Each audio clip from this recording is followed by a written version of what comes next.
Blog Talk Radio.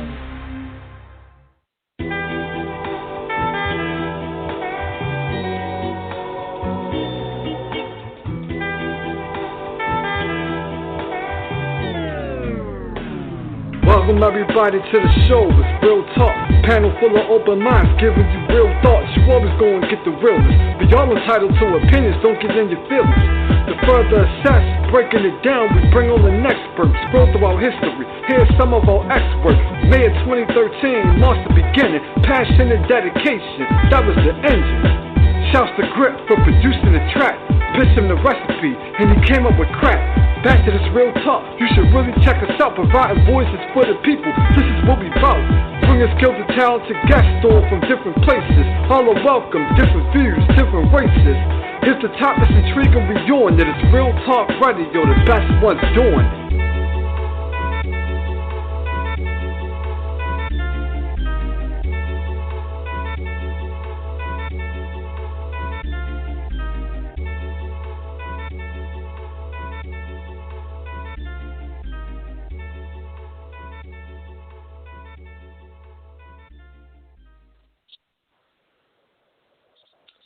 Welcome to It's Real Talk Radio. It's your boy Tay Real, and I have a special Bobby guest co-host with me tonight, Mr. Bobby G. What's going on, Bobby G? Hey, what's up, Tay? How's everything, man? Oh man, coronavirus out over here, man. You already know, man. You already know. But yeah, man, holding it down, trying to, stay above water. You know what I mean? We got Bobby G in here. For those who have followed the show, y'all know that Bobby G has been a co-host for It's Real Talk Radio for quite some time.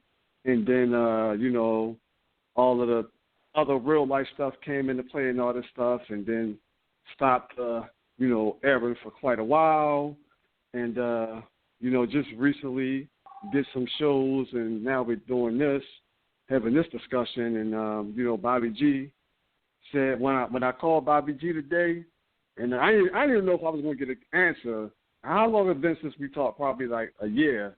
We probably haven't spoken in like a whole year, something crazy like that. It's been a minute, and Bobby G was available. Once Bobby G said he was available, I said, you know what? Yeah, we got to have this discussion because, I just had a discussion on this. But I was by myself.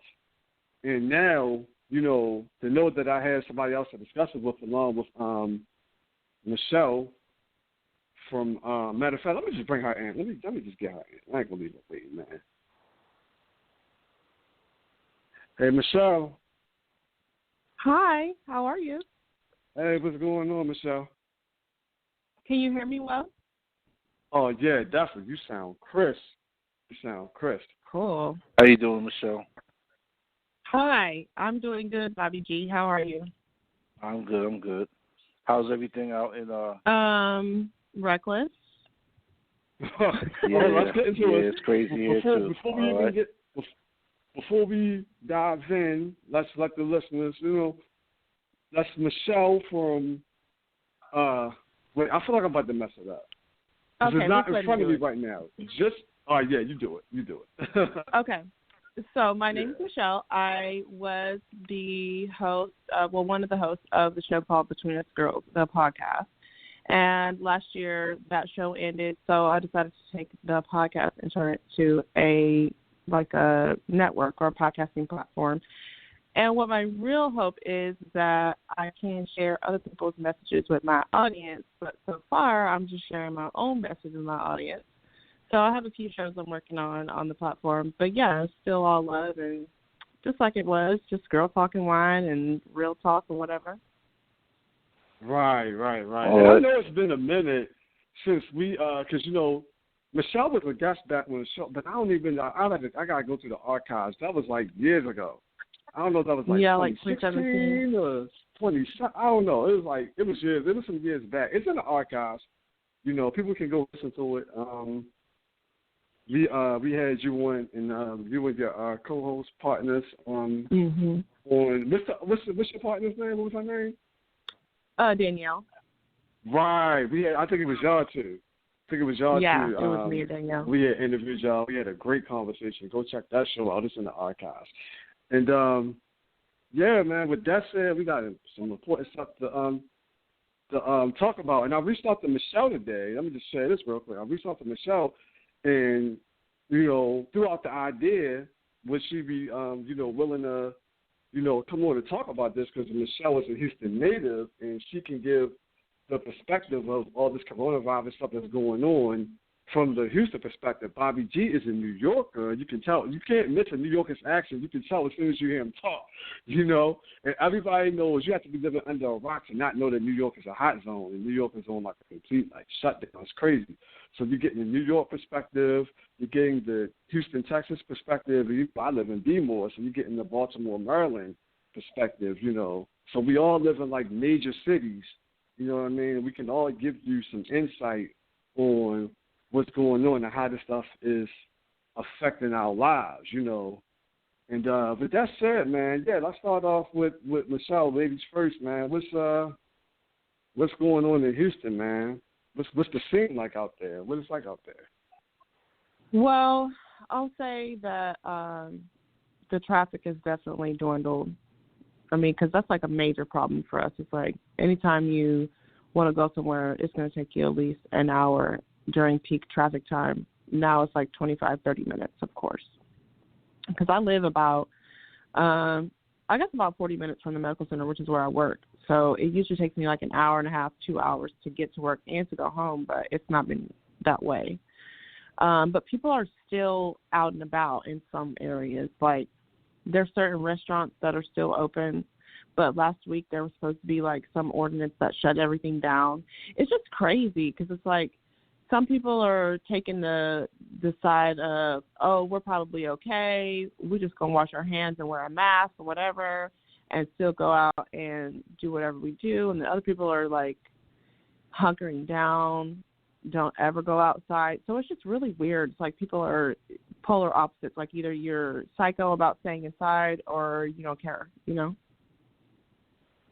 Right, exactly. Bobby, let the people know what's the New York scene like right now. What's going on in that hot zone over there? Oh man, it's crazy in New York right now. The streets are. It is like it's so crazy because this is New York City, and you expect to see the streets. This is supposed to be the city that never sleeps, and people are up day and night running around the streets. You can go outside 3 a.m. and there's something open, there's something happening. And Times Square looks like it just looks barren. I've never seen Times Square so empty, and no lights. It's just it was just walking down it was like walking down a regular street. With no people or nothing like that. A lot of the stores are closing early, like Michelle was saying. And out in Houston, a lot of stores are closing early. Some stores are not even opening, period. It's like only like the major, I guess, necessities. The store, like you got your food, so the supermarkets are open, laundry, stuff like that. Major places, are open. So maybe like 8 at night or something like that. And some restaurants are still open, some fast food places. You can still get stuff maybe until 10 or something, 11, but it's just very quiet right now. Everyone's walking around with the mask on their face, gloves on their hands. Everybody's trying to be safe. I mean, you still got people also not really listening to the government, just asking them to do too. You got people still out there,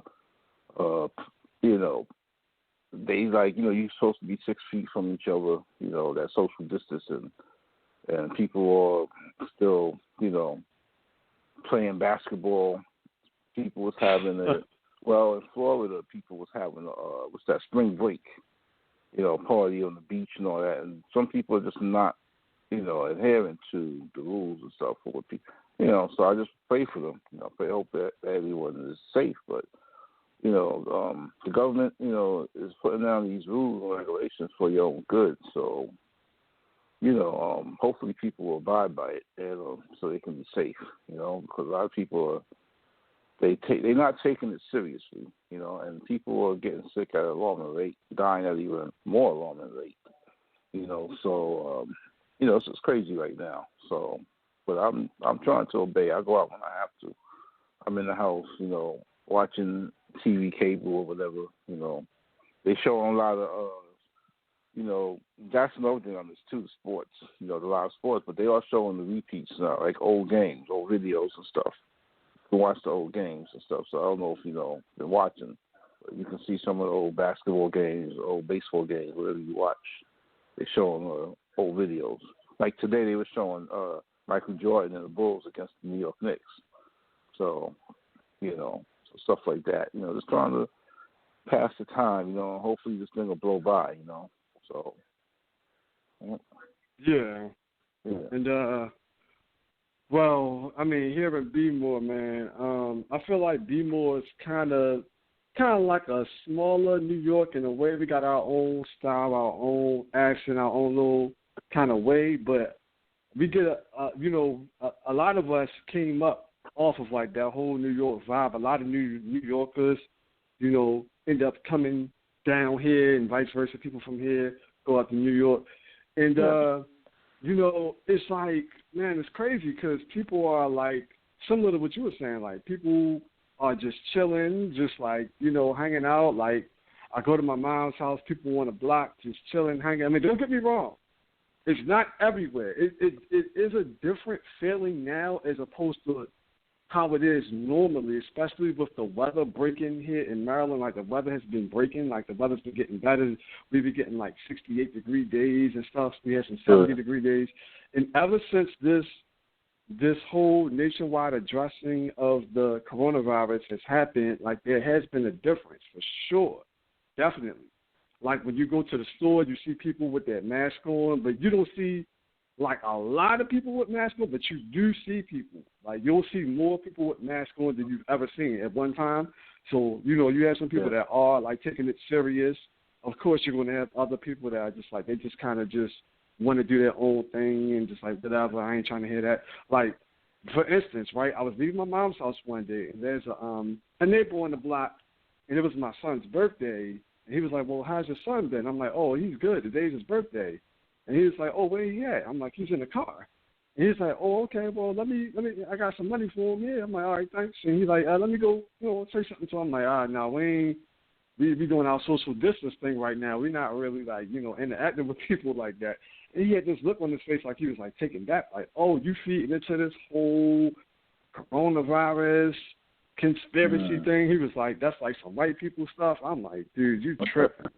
I'm like, you tripping, dude. Like, I don't know where you been. I don't know if you might just got infected earlier. I can't be like, you know, interacting with you and have you interacting with my son and all that about to make us sick. Like, ain't nothing personal, you know, but, you know, if you want to dap up, you know, that's another thing. I seen some people and they was like, hey, what's up, Tay? And they were going to give me a $5. I was like, hey, elbow, man. They're like, oh, yeah, that's right, elbow, you know. People doing that little elbow thing. And ever since that day, though, like, I ain't even been around. Like, I've been like, you see me, you can just throw your hand up at me because you're going to see me driving past because I got to, like, you know, keep my distance. And it's not a lifetime thing. It's just right now, got to get this thing in order.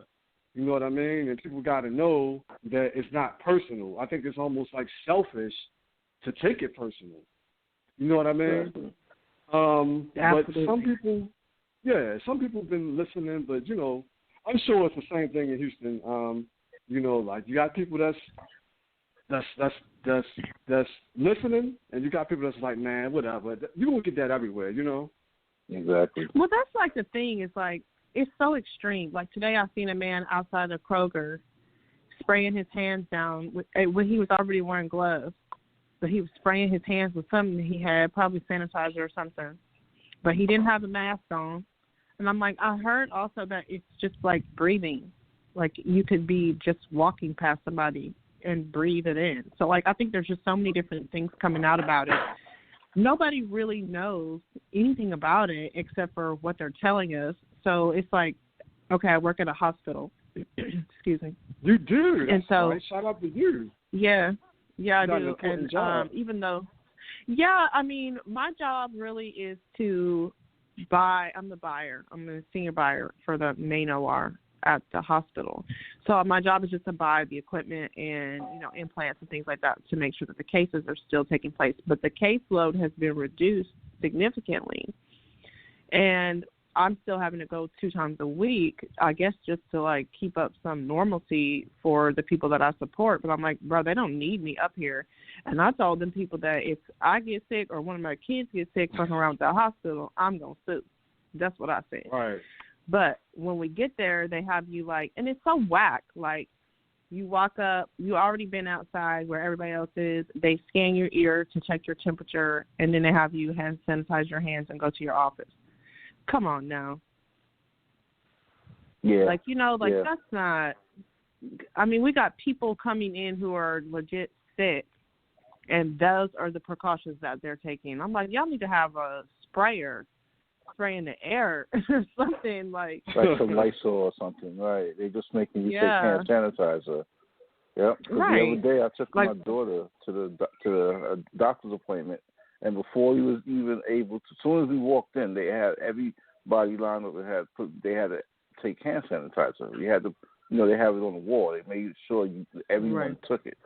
Yeah. So it was cool, yeah. But like you say, I would think that you should have something sprayed in the air, if it's airborne, why are we not treating the air?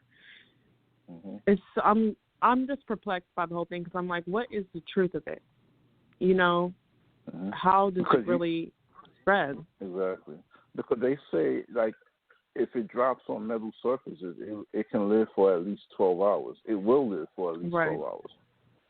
Anything metal. So if you touch something metal, you definitely want to wash your hands. So door handles and stuff everywhere. Like that.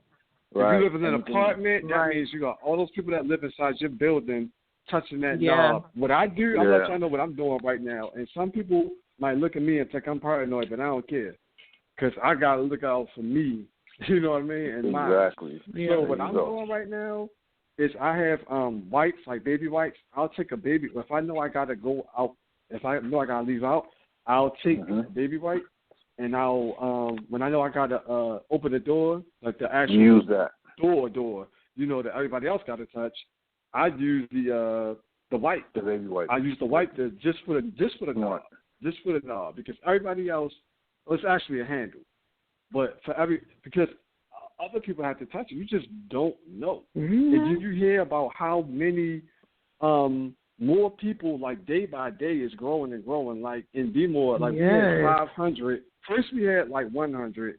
Then I checked again, we got 500. Now it's 700 and counting. And they said it's going to go like that, and until they hit that spike, that point where then it's like, all right, it's the high point, and now now that it's at the high point, now it's going to start going back down. But right now it's still climbing because a lot of people think there's a shortage of tests, and because you're in the healthcare field, so talk to them, Michelle.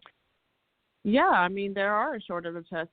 It's just, I know a couple of weeks ago it was somebody was saying that we only had I think in our city we only had 2,500 or something for all the people in Houston. I mean, there's no possible way that everybody can be tested. I did see something come out where they were saying that people could show up to, I guess, the health department if they were over a certain age, or if they were, kids. I guess if they're more, or whatever, the people who have diabetes, people who are more susceptible to the virus could show up and get this test. Because also, what does it cost? Isn't it fairly expensive to be tested? If we going by what what I've seen, and I know people say Trump be lying, but I recall them saying it's supposed to be free for every American. Every American should be able to be tested.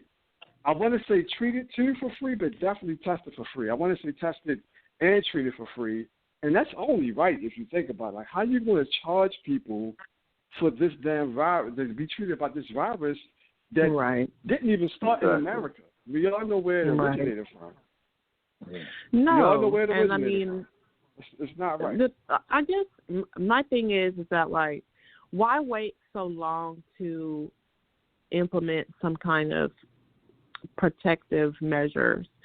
Because, I mean, I know we were hearing about it at least for like a month and a half, maybe 2 months until it got crazy here. I know I had heard about it and thought, oh, gosh, because my boyfriend one day was like, I was like, are you all right? Something I said, checking on him. He's like, I got the coronavirus. And this was like last month or something. And I was like, well, shut up. But now it's like, you know, people really are actually getting sick. Like, my little girl has a cough. I'm like, please don't die. You know, like, I'm panicked about it because I just don't know what it is. You know, she hasn't been anywhere, but then I'm like, okay, well, they're saying that you could just be outside in the front yard. Or I just don't know. There's not enough information for me to be able to make a proper judgment, and that's why I have anxiety. Right. I think that a lot of us are going through the anxiety. I've been doing a lot of, you know, like kind of digging and just listening to, you know, experts and, you know, the interviews and stuff like that with people that's in the medical field that deal with this stuff on a day-to-day basis and all that stuff. Mm-hmm. And from my understanding of it, you know, you would have to either touch a surface that's infected or be within very close proximity in, like, because, you know, when people, like, let's say yawn or sneeze and the droplets that can go into the air and you have to, like, breathe it in. You know what I mean? You have to, like, Yeah. You have to, like, be, like, if you're outside, you should be good as long as you're keeping your distance. Like, you're supposed to stay, how many feet is it, Bobby? What did they say? 6. Is it 3 feet or 6 feet? 6 feet, yeah, 6 feet. Yeah, 6 social feet distancing from, for you and another person. Right. 6 feet. 6 feet from the next person, just to ensure that, you know, when their, you know, fluids or whatever go into the air, yawning, sneezing. Sometimes people spit when they talk, that stuff. Like, somebody talking to you, they're like, man, guess what happened? Da-da-da-da, and they all hype. And, you know, somebody ever was talking to you and you just was like wiping your face because they, like, accidentally spit on you while they was talking. Like, stuff like that. But the thing about it, you know, is like, you don't know if you have symptoms. You don't have any symptoms at first, you know? Right, because it's in your sinus. And because they say that it sits in the sinus area, since that's the coolest part of your body, inside your nasal area. So if you catch it there, like with heat, like they say, like if you boil water and stand over the steam and you put orange pills in the water, I think they use the orange pills because of the saline. And then so when that happens, and you stand over it for 20 minutes, it kills it in the sinus area. But once it goes past the sinus area, if it starts going into your trachea and down into your lungs, that's when you definitely got a problem. Because once it starts getting full, you know, that fibrosis, you know, starts filling up, then that's going to be a real issue. And, you know, and then another thing, they say 6 feet social distancing, but if someone sneezes with it, if they have it, sneezing can go 10 feet. You know, so you got to be careful with that, too. So that's another reason why it is good to, you know, wear the mask, because if you do have it and you sneeze or something, you're not going to affect nobody else. It's going to catch everything in the mask. So even if you don't got it, it's still good to wear most people say they don't have it, and most people don't have it. But it's still good to wear the mask anyway, just in case. You know, some people, you know, because it could be in your system for days before you find out, before you start having symptoms. So it's still good to wear the mask to protect people from you in case you have it, you know. So. Well, I heard initially they were saying that people who have a cough or sneezing or some kind of fever, you know, they should definitely be wearing a mask. But there's a shortage of masks. People who are not sick at all have masks, and they have all of them. You know what I mean? We had to. I saw a couple of emails just back and forth about how we're going to have to purchase some masks from companies that don't even regularly sell masks. You know, because you know, we need them for work, of course, in the hospital. But, I mean, there's a shortage of them because, of course, everybody is buying them up, which is, I understand it. I think, like I said, there's so much different information, and people are like, I'm wearing a mask to protect myself. But the people who need to be wearing the mask don't have the mask because they can get one. Right, that is so crazy. Yeah, that is crazy. Let me get to this caller real quick so then we can, we can finish, just talking our talk. But this caller has been on hold. I just want to get this out the way real quick. Let's see what it says. Yes. Caller, you're live on Israel Talk Radio. We're talking to coronavirus. Did you want to chime in and get some insight? What's going on, caller? Where you calling from? Yes. This is Mike from Singapore. How are you today? Okay. What's going on, Mike? Talk to us, man. Yes. Because we are in Asia, we have much more information. And, there was a martial law imposed on India, 1.4 million people for 28 days. Not 14 days, not 21 days, 28 days. And right now, they got 300 cases of corona and 10 days right now. And doctors evicted from their homes in India as fear spread amid coronavirus lockdown. So now the doctors in India, they have a dilemma in their hands because when they go back to their home or wherever they're living, now other people, they say, no, you cannot come live here among us because you might bring coronavirus to us, to the community. So they kick them out. So this is another big dilemma in Asia right now, especially in India. So I don't know what's happening in we know what's happening in North America, but, at least they're not kicked them out of their sweet home or apartment. Go ahead, sir. Wow. Yeah, that's something, man. Because we all dealing with this, man. That's what I was saying. Like, this is like a worldwide thing. This is a worldwide thing, and this is something that's affecting everybody. And I was thinking, because, that's a tough situation. Like, if you're like, well, if your loved one is infected, it's like, what do you do? Like, what do you do? Because it's very contagious. What if y'all live together? Like, how are you going to be in the same house and not catch it? At the same time, you don't want to, just cast your loved one away, right? So it's like, what do you do in that situation? Absolutely. We have a report in United States, North America as well, too, that, the cashiers at grocery shops, basically they're giving it, they are giving it to other people, coronavirus. The reason is, first of all, the people, when they get into the checkout, they're all to the behind of each other. They are not observing 6 feet, the social distance. And then each person, it can be a carrier, and they give it to the cashier. Cashier get it and touch the money and everything and give it to the next person in the line that is not infected. Very soon, 300 million Americans will be infected, my friend. Go ahead, sir. Oh, yeah. Let's hope that don't happen. I know it's one of those things because we deal with the flu and other viruses. The flu, it will be the, most commonly recognized one by most people. Everybody pretty much knows what the flu is. So we deal with these things, and, we just got to, do what we can to try to minimize. People have to take it serious.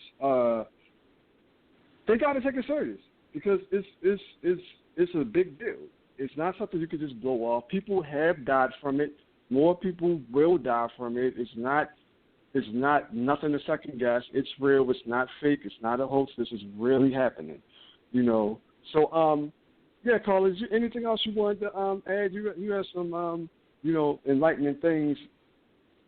Anything else you wanted to, add? Just in Singapore, we have an app called All Together. We are in it all together, and we have it. And government knows which one has supposed to be quarantined, and the person, because they use of Bluetooth here, all the whether you use Android or iPhone or any other devices. So this app is for all of Singaporean. And then what happens, in case if the person said, hell with it, I'm not being quarantined for another 21 days or 28 days or 14 days. I want to go out in the public. So as a result, they know it's like a tracking device that they track everybody, and then they will be able to say that who came to contact with patient XYZ. And then they notify us then what would happen next. Whether we have to quarantine ourselves, then we have to quarantine ourselves. So this is really, that's why Singapore so far has the lowest. It's like a less than 200 people infected, and we have less than 10, 15 people died at most. We say 20, for example. That's why, because it goes up every time. And so that's how they track us. But, you have to listen and obey your government right now. A county, city, or your governor knows it better. And right now, people are escaping from New York, New Jersey, Connecticut, because it's very hot spot over there too, Washington and Los Angeles. So what happens is this, that now they're going to go full medical martial law in those states very soon. You will see tanks in the streets. Go ahead, sir. Yeah, people have been talking about that. People have definitely been talking. I got a phone call about that one day from a government insider. It's crazy. Michel or Bobby, anything y'all want to,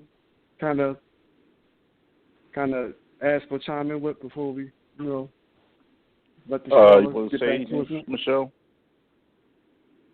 Oh, I was just going to say that a girlfriend of mine who lives in Albany mentioned that she saw some vans and some people who look like, soldiers or just people who are out in the street. And she was like, they're not talking about it on the news. So I definitely hear that. Yeah, I saw that too. They're preparing. The soldiers are preparing for martial law. So it was in Albany where they were at, set up. That's New York. Yeah. That's up in the capital of New York, Albany. So that's, I didn't know where they were. I've seen like a whole caravan, like this rows of, van after van with military guys. So they getting ready to, and you know what? They say that was actually the plan for martial law. I heard that this someone from China, these people, I heard the Chinese people made that. Now, this is just something that I saw, a video. The Chinese people made it, and then the government, the New York government, wanted it from the Chinese, and they somehow got it. The Chinese didn't want to give it up, and and somehow they got it and spread it here, and then it went to Italy. It went to Italy and all these other countries, because the plan was depopulating the planet, and also the plan is for martial law, for them to set up. They already, I hear they have the FEMA camps, or like in different parts of the, country already set up with like prison. Like they want to put people in like prison camps, like setting up places. And this is just something that I'm hearing. This is some other stuff that I'm hearing, but I hear that this thing is not just something that's happening. I hear that this thing is something that's been planned for a long time. So it's been, and it's like happening now. So that's not trying to, freak people out, create fear or nothing like that. But yeah, so I'm just saying this is something that I heard, but we'll see how it plays out. Yeah. So. Hey, Carla. Did you? Yes, sir. Yes. Have you? I'm about to say, you're in India, right? No, I am in Singapore, sir. Singapore. Okay. So, has there been any talks of that stuff, like what Bobby was just saying, like as far as like a conspiracy to try to, depopulate? Have been talks of that stuff coming from your part of the world? We already seen in the internet that the beloved soldiers in the United States and Canada, etc., I mean, they are just helping, to put virtual hospitals, etc. They don't have a mask. And either they don't give the mask or it's a fake. Everything you see is a fake coronavirus and is a what you call it, AI stimulation right now. We are going through AI because how is that possible? I mean, if you go to different news agencies, I mean, you watch it, it says that up to now 110,000 people in U.S. are infected. Deaths are, 2,500 or 3,000 range. And so how they can really, then another hour you look at it, it says 111,000 infected. The deaths are gone to, for example, 2020 or 5. It doesn't make sense. To me, something is wrong. This is a 5G flu. This is all related to 5G networks. And they must have internet shut down for 18 months to get this 5G flu out of the system of people. Or it is really the greatest hoax they ever run on the mass population. It could be. It could be because the numbers will get high fast. It could be a fake news. It could be a lie about the numbers to get money. And it could be, like you said, I totally agree. Because I hear that the Chinese, they made the thing, like I said, Wuhan, China, where they say it started from bats. From bats. I don't know if you heard about that. From bats. And they say it was something called G5. G5, that's, they said that was killing people, which is the virus, something that they made called G5. So that's something you might want to try to look into. That's what the video I saw was from a, Chinese ex-military guy who left the military and kind of like what you call that, he just pretty much dropped a dime on what was happening, what they're trying to do. A whistleblower, so that's where I get that from. And, I know you guys probably heard, too, about it started in Wuhan, China. But then they say that it's different types of, I hear so many different things, but that's the main thing I'm hearing, that it started there, but you never know. Like the man was just saying, it could be just the biggest hoax ever, Yeah, it could be. Because remember, Donald Trump one time said, this is a hoax. And then later he was forced to take action. So every possibility exists right now there because, it probably is same 5G flu. They have to close all internet for 2 years, 18 months until everything goes to normal. And then they have to change back everything to 4G. But right now in Japan, they're making smart cities in Japan. And they said, well, 5G is not enough for us. We are already going 6G network in smart cities in Japan, Tokyo. So in the city that you don't need anything else, food is available to you, housing is available to you within, 5 miles radius.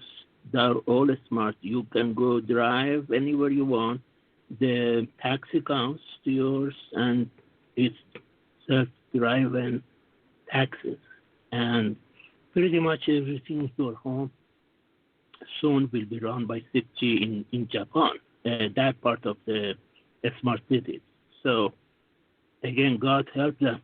So all those people are bombardment every second with 6G. My gosh, go ahead, please. Man, that's something. Well, hey, caller, I definitely want to thank you for tuning in with us and sharing your insight and your perspective on things. Definitely appreciate you calling. Hey, man, you make sure you stay safe out there in Singapore, man. Keep your mask on. If you got one, make sure you have your, keep your social distance. Like, keep maintaining that, and try to do what's best for you and your family so you won't get infected. All right. Yes, we do. We respect. I mean, more Singaporeans are very good with that because nobody wants to be the next Wuhan, China, right. as well too. I appreciate exactly. you, but please, can I say you something? Go to your grocery shops and talk to managers. Say why the cashier doesn't have a mask, why the cashier doesn't have a I berry. agree with that. I agree with that. All cashiers should have one. Yeah. And a barrier. It's called whether it's plastic barrier or window barrier or something. They have to do that. I mean, it's very weird that this is like Contagion, the movie. If you touch one time, that's it. You get it. So, and so what the hell they don't do it? Why our National Guards? Because I'm American like you too. I'm working here in Singapore. But the question is, what the hell the National Guard doesn't even use their own Israeli masks or even the regular mask, I mean N95 or N100, and why the citizens of the North America doesn't have access to N95 or N100, why they don't have gloves when you go out. So these are the factors. So it doesn't matter what you do, you are going to get it. That's why they say, 300 million people in U.S. will get it out of 420 million. Go ahead, sir. Wow, that's something, man. That's something. All right. Well, thank you for sharing your perspective, Carla. We appreciate you. We're going to continue this conversation. You're welcome to, stay on as long as you want and listen, to the rest of the discussion because you had some very significant input on this discussion, which we appreciate. Anybody? Matter of fact, Michelle, we haven't heard from you in a minute. How do you take all of this stuff in? I know you said you was dealing with some anxiety and all of that. When you hear all this stuff that we're talking about now, like how do you take that, Michelle? I'm just shaking my head really because I don't feel like it has to be this way. Of course, I think there is something bigger than us taking place. I don't want to get too spiritual, but it's definitely not just, there's a random virus. No, I think this is time for us to be evolving, and that's, what we're going to have to do. So, I have anxiety. I'm an anxious person, but I think the collective is anxious right now. And so it's really kind of just in finding your vibe, like your peace in it. Like, what can I do? What can I control? I can't make sure that everybody in my house, stays healthy if that's what's meant. I can't allow myself to be taken too far off of my path due to this hiccup. Right. Yeah. My thing is, I want us all collectively, I want us all to know the truth on what's going on behind this so-called COVID-19 coronavirus. And another thing, just like Trump said it was fake. Some say this is a plan for Trump to put off everything, including the election, which means he will remain president for the next 4 years. I heard that. I absolutely hear that. Yeah, I heard that all this is a plan because every election time a new virus come out. You know, the SARS, Ebola, swine flu, like every election time there's a new virus out. I don't know if you have, thought about that, but if you look back, it's the same thing every election. So just that this seems to be worse. It could be a big lie with the numbers. We don't really know that. I mean, people are, I guess, passing from it and everything, but the numbers could be a lie, a big lie, like the young man was saying. So, it's just a lot of things that I don't really have facts on. Just things that I've been hearing, things that I've been thinking about. So I can't really say, but, it makes me just wonder if this is another lie. Some more fake news to bring in, a reason to bring in, the soldiers and everything, and to move back, the election and just shut down everything. They just shut down the whole economy. Like everything is just shut down. But they also can we talk about that for a second? Not to interrupt you, Bobby G, but can we talk about like the adjustment of seeing like a lot of these, like a lot of businesses, a lot of your local businesses, places that you're used to going, like corner stores or, just businesses you're used to going to. And a lot of people who are entrepreneurs who have like daycares and stuff, like how they aren't able to work right now and the impact that this is having on the economy, like just to see like stores not open, the business is not open. Let's start with Michelle. Like, I mean, you live in Houston. Houston is a huge city. I'm sure you probably know a lot of people who are infected by this whole pandemic. Like how do you feel about like as far as like what it's doing to people, economically, financially, like, the whole nine, like.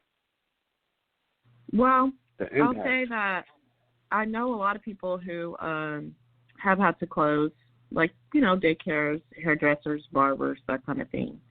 I mean, those people are going to be totally without income because they make their money that way, They don't have a job they go to. They hustle by themselves, and they do it by interacting with other humans. So that is major for them. But I do think that, like I said, about evolving, I think we're really being tasked with how can you become online capable. No matter what you do, you got to find some kind of way to connect with people online. Now, I know he was just saying that they were trying to take the internet down for 18 months. But while it's up, what can you do to evolve in that? Because that's what it's going to take. I mean, who's to say what we'll come back to when we come out of this? It might be that you really do have to become the type of person that knows how to operate online. Every time you want to go shopping now, what can you do? You can order it online, come to us the same day, So that's why I think, like, even though it's unfortunate that this is what we're having to experience in order to get there, I really do think that this is the time for us to be moving out of what was. They built this infrastructure in 1950-something or before then.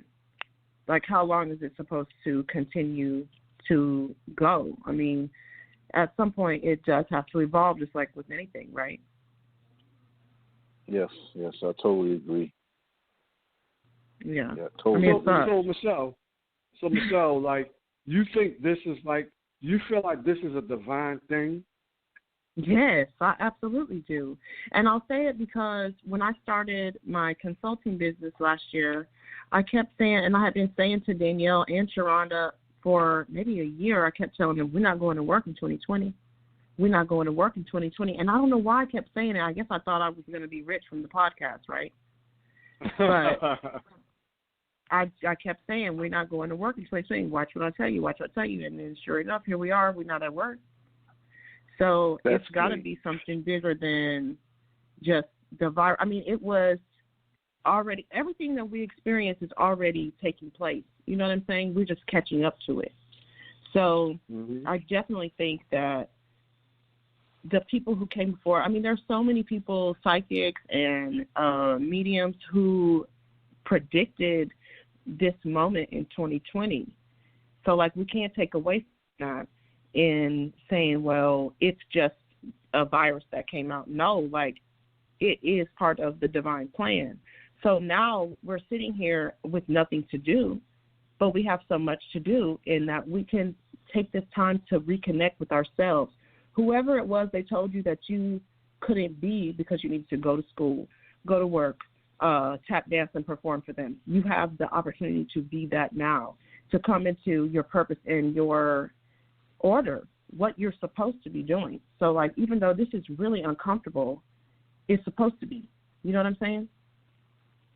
I agree. I've been talking about that a lot lately. And, like, first, like, your consulting business, what do you do consulting for, Michelle?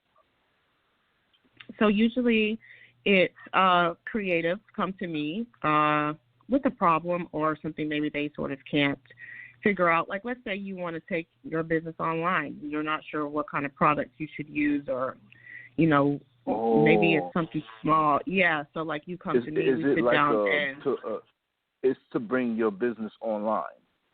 Yeah, or for before it was you need a storefront. Whatever people wanted to do. Like, I helped somebody have an event where she was a survivor of blood cancer. So we hosted an event together. She wanted to build up a list of people who wanted to swab their mouth so that they could, you know, help other Black people get marrow if they need it. Because, you know, only 20% of Black Americans ever get a donor if they have blood cancer. Yeah, so that was one thing that we did. Yes. You know, so like other people, I'll build their website if they're struggling to come up with the funds for that. You know, I'll do low-cost web design. You know, regular consulting, just over the phone, talking. If people need to talk about something, talk through an idea, help you map it out. You know, really my purpose is just to help people take what they see in their heads and bring it to reality. You could call me a magician. That's good. So basically, you're still making money online. So regardless of that, you know, we're always going to need people to go to work and go to a, you know, 9 to 5, because for the people who's running the business. Because if I have a business, I may need people working for me one day. So, you know, we always going to need that. But, you know, I understand what you're saying, and you're right. This is an opportunity for a lot of people who's out of work to try to start their own business. You know, so that's true. I totally agree. Well, I say that because look at who's at work right now. Those are the essential people, and it's not nobody who went and got a college degree, and it's not anybody who's banging down the door doing door-to-door sales. You know what I'm saying? Like, if you're not able, because a lot of people are like, hell no, I'm not doing that type of work. They think they're above that. If you're not going to work for $10, then what you gonna do? Right. That's true. And that's I know Amazon workers must be,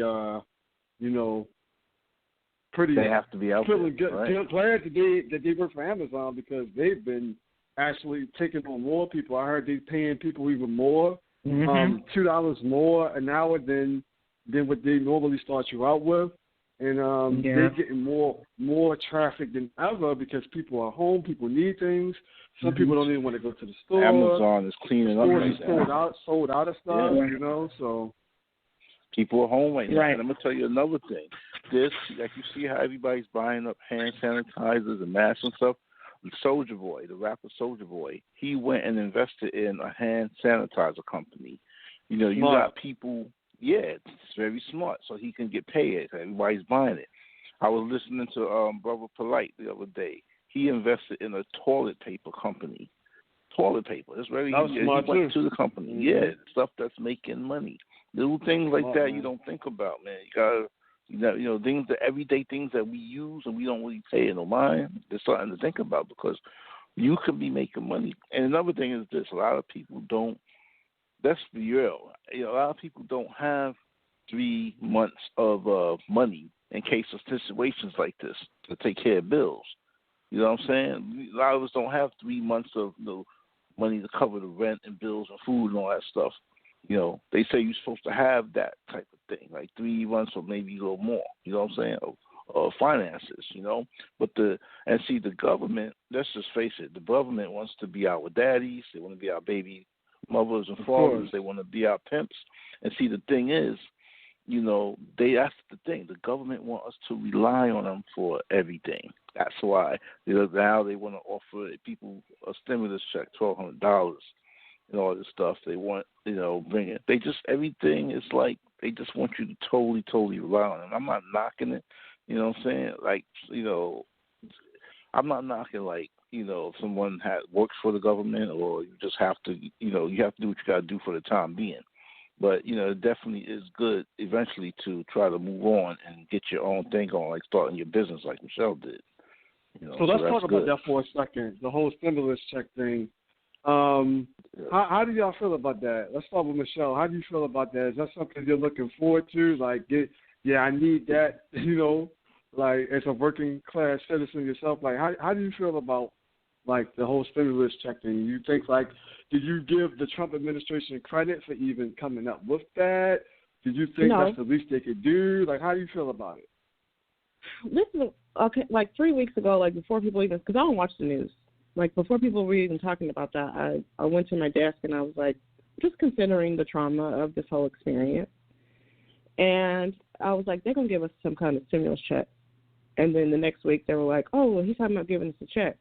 But I see the way that they're just trying to use it to create fanfare, like either give it or don't, you know, at this point. But my thing is, I would say that I don't need it, because who can't use money, right? But I don't have any plans to go out and spend it. Now, usually whenever we get a stimulus check, we're like, yeah, I'm going to go buy a new radio, or no, because nobody has not nobody, but a lot of people are out of work. So if they send that check out, it's going right in someone's pocket, and that's where it's going to stay. And what they're hoping that happens is that everyone's going out to spend, right? Well, if you're in a position of last month you didn't have your job, right? But if last month you didn't have a job, you ain't going to be spending. You might be like, I'll pay a bill. It's not going to boost and bolster the way that it may have in the past. And I wanted to back up just a second to talk about this 3 months, or you said 3 months of pay, right? Or something like that. Okay, that's not realistic for most people. And at first I thought maybe it was. And I really thought maybe I was the only person who was living like I didn't have a nice savings. But in this experience, the only thing I have not been able to purchase is 10 to 15 cent ramen noodles. You know why? Because that's all everybody else is able to eat. So that's what all they're buying. Everybody else is like trying to buy up the cheap food too, because they're not living like we thought they were. Exactly. Hey, I like chicken ramen noodles, so I eat that. Me too. I'm suffering. I can't get none of my soup. So you telling me every market you went to, like, you couldn't find everyone, ramen noodles? Everyone is empty except for the last 3 weeks. They finally started having water, but still ain't no toilet paper and ain't no noodles. I finally saw some water on the shelf today when I went in the supermarket. I bought a bottle of water. I have water in here, but, you know, the shelves were like, now they're only allowing you to buy no more than 4 bottles. Mm-hmm. And, like, the cases of water, I think they're only allowing you to get 2, because people was going in there, shopping carts, racking up. Mm-hmm. So, and they have a limit on bread, too. All of that, yeah. Bread and eggs. Or final. Yep. Yeah. Bread, eggs, water, toilet paper. And I noticed at first cereal, potato chips, they only have the undesirable flavors. And, like, I know a lot about this because I have, like, a compulsive grocery shopping problem. I noticed this whenever this started, because I was like, oh, no, I need to go shopping. And then I went shopping. I came home. I started unpacking. I was like, but I already have this. And I was like, okay, so the shopping is something else for me. So, like, that's for a different episode. But I was like, I gotta stop going to the store, but like I have not yet stopped going to the store. So I'm noticing every day. I guess maybe I'm going to make some kind of like strategic decision about what I need to buy. I don't know. I just noticed that at first. So you went through that too? Because that happened to me. Like I was like, man, everybody about to be home. I mean, everybody will be buying stuff up. Let me go and get the stuff I need. I was buying stuff I wouldn't normally buy. Yeah. Like it's stuff that I would buy, but I wouldn't have bought all this stuff like at one time. Yeah. And I'm like, I gotta get this. Man, I gotta get water. I don't have enough water. What if the stores closed? Like, what if it get real out of control? Like, and I just was like buying. I'm like, man, I'm about to be broke. I'm about to not have no money because I keep thinking of things I don't have. Oh man, I need hand soap. Everybody buying the hand soap. Oh man, I need more water. You know what I mean? Like, need more toilet paper. Like, and just like you keep thinking of things you need, and you will literally go broke trying to like be prepared for this situation with this coronavirus thing. Like, you know, it's crazy. Well, and I think for me, it was like also looking at the stuff that I was buying because I'm like, why do I feel like I need this? Granted, toilet paper is a nice luxury, but if it comes to I can't get any more because I still don't see any. I have 1 6-pack downstairs. We just gonna have to use a rag because I'm not going to make myself crazy and mentally unstable behind paper towels. You know what I'm saying? Right. I hope I don't sound ridiculous. But I feel like everybody's in this hysteria about it because we're looking at what we live with for our convenience. Right. Like that first couple of days was so crazy looking at the stuff that was out. I'm like, water comes out the faucet. Like, I know sometimes it's not the safest to drink, but the people and the way they went and the way they were fighting, like I heard people fighting in Randall's over water. And I had to leave because I was like, I can't do this. Yeah. It's good to probably, this makes you, well, for me, it makes me think about getting a water filtration system. Mm-hmm. So you won't have to buy water. Just filter the water that's coming into your house. Clean it and make it like the bottled water. Because that's all that is. That bottled water you buy, like the bottled water I saw in today, well, it was the store brand, Food Town. Well, so, but that's nothing but probably 10% spring water and like 90% filtered water, So that's really, Evian, all that stuff, so. You can buy, really.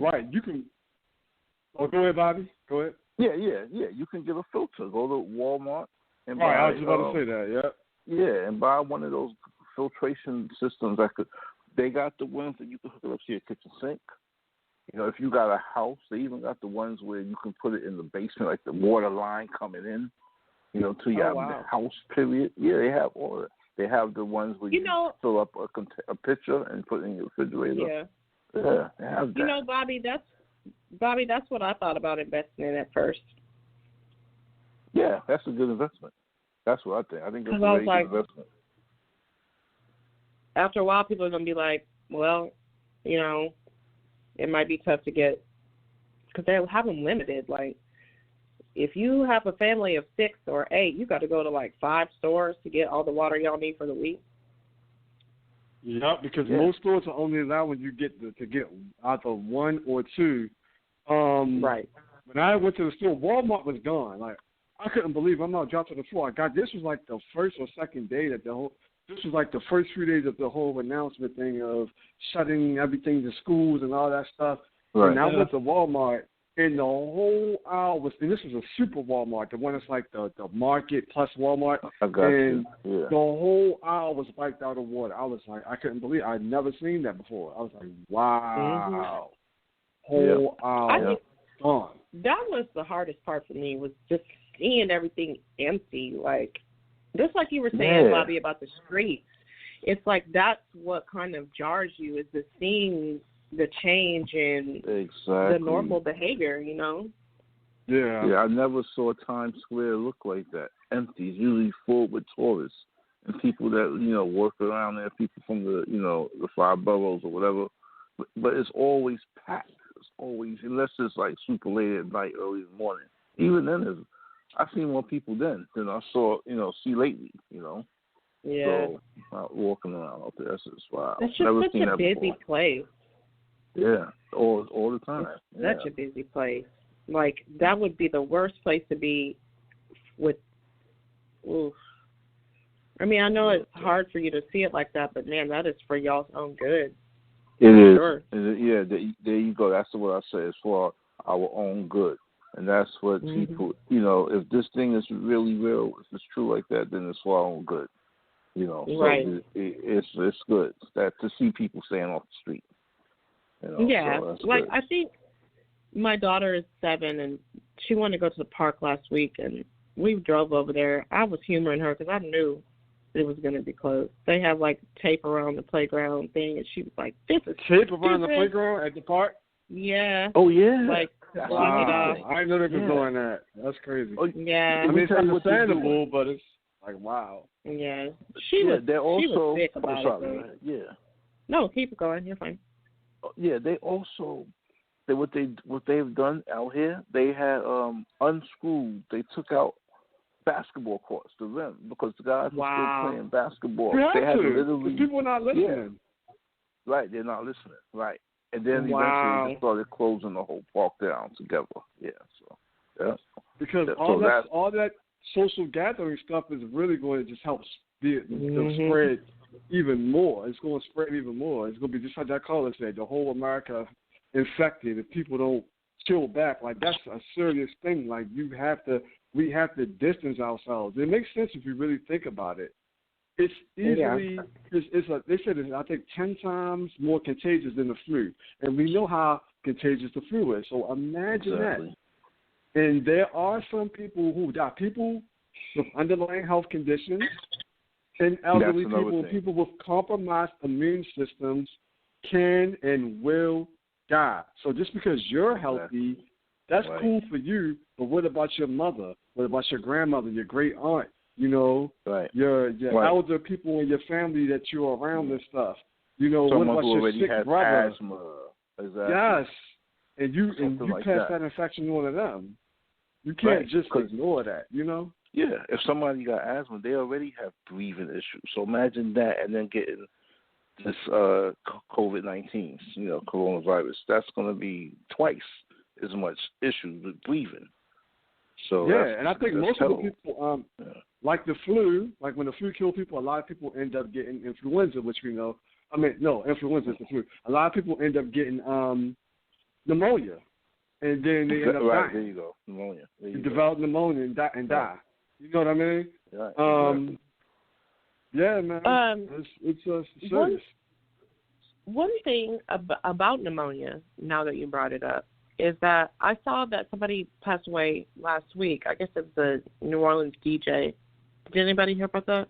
Either of y'all? I heard about. I've been hearing about so many people. New Orleans DJ, he's popular.